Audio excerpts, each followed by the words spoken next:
There's another practice that I have developed and that I use a lot in different classes, and it's a contemplative reading practice. I mean, I've always done other kinds of practices that I've learned from my faculty colleagues, like the stage exercise and some contemplative observation classes and things like that.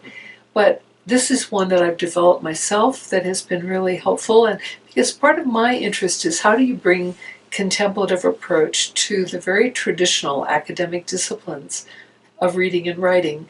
So I have contemplative writing practices as well, but the one I want to share today is about contemplative reading. So in this situation, and I've done this in faculty workshops, I've done it with students, where to teach them contemplative reading, how do you read with a fresh mind, basically?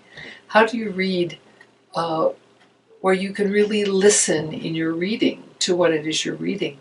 So, for instance, taking a poem, and I usually pick something that's not sacred scripture, but something from a religious tradition, because I teach religious studies.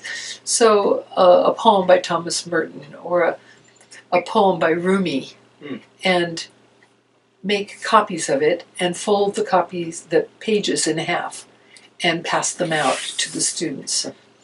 And so start with a few minutes of, again, quiet sitting with the students, again with a gong. I like using a gong to measure time. And just have people sit for a few minutes. And then have them open the papers, and I read the poem out loud to them while they follow along. And then they just sit with the words and stay with the words. And in this practice, the first stage is to just stay with reading, and whatever ideas that you form, any way you jump to conclusions about it, put those things aside and come back to the words and just read it over and over again. It's a kind of attending to the words on a kind of literal level first, noticing how they're put together, just developing curiosity about what you're reading. And then returning to sitting practice for a short period of time, and then contemplating the words. So opening the paper again and reading again and thinking about the meaning for just a few minutes, and then with a partner talking about what you see, what kind of things are coming up when you read. So there's an exchange between informal, not like dialogue, insight dialogue, but just a conversation between 2 or 3 people in a circle. What did you see in these words? What do you think is going on here? What is happening? And an opportunity to exchange with another person. Then going back again to sitting practice and just sitting and letting it sort of digest. And then coming back, again looking at the words, and then writing or expressing your understanding of what's going on in the poem, either through writing a little prose thing, or writing a poem of your own, or making a drawing, but something that expresses what happened for you when you develop some kind of connection to what you read. So the whole process takes about 20 to 25 minutes, and it's a chance to sink in a fresh way to reading something on a page. And it's students always say that this is a whole new way of reading. It's not reading in order to produce an outcome right away, but to give it some time, have some time to exchange with another person, go through a kind of process, and then to express something fresh and new that came from that reading process. Beautiful. Yeah, so it's just a very simple contemplative reading exercise.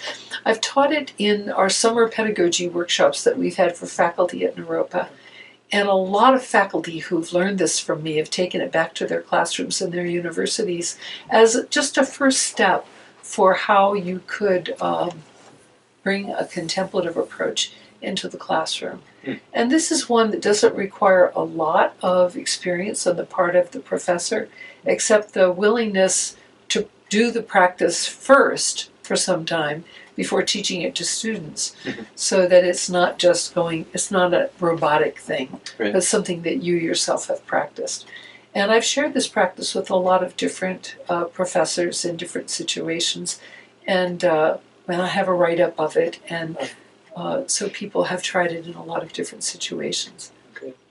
If you want to get very bold, you can have each person who's written something read it at the end, after they've written it or drawn it or whatever, come back together in their little group of 2 or 3, and then share with each other what they came up with. And then that means that they've shared with their partners what they got out of the reading that they've done. And so that's a very nice way to end it. Not all professors want to do that. Mm-hmm. Great. Yeah, just being in grad school, I get so much reading. The idea of spending time with a small chunk of writing, going, really being with it, sounds so different than the normal way of Exactly. sucking in as much information as possible. And sometimes if you're sucking in as much as possible, you don't trust your inner wisdom about what you're reading. And this is all about really trusting the kind of intuitive process you go through when you read words on a page. It works especially beautifully if they're really beautifully written things. So that's why I go for poetry especially. But you could do it with prose. I've used prose sections from, I remember for one workshop I used a reading from William James, just a paragraph, and contemplated that. And you could pick sacred scripture. There are a lot of different things you could do. Wonderful.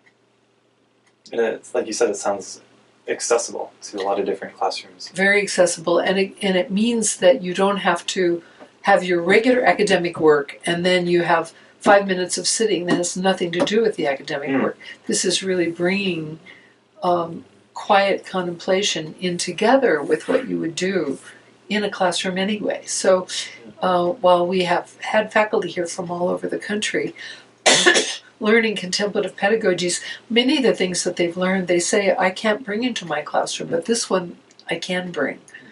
It's very easy and natural to bring this into the classroom. Yeah, sounds great. It sounds like it would change the whole atmosphere. More participatory. And exactly, and I think, slow down. Help students sort of unwind and settle in when there's so much pressure being a student.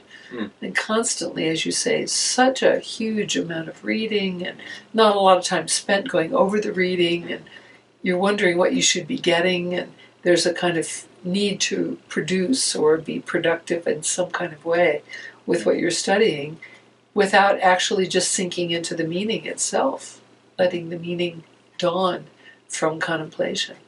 So this is really contemplative, contemplating. Yeah. And how would you define that word if you wanted to? Contemplate, I think it's very much, it's the second of the 3 prajnas of Buddhism, and it means mixing your mind with some kind of object or subject. And in the case of education, it's bringing the depth of your own capacity to understand into contact with something that has potency in and of itself, and the ability to feel it, know it, understand it in an intuitive way first. And it's inherently creative, but it's not about a product per se. It has that quality of inner wisdom, but it's also about connecting with outer wisdom as well. So I think it really is a classic way of speaking about how learning works.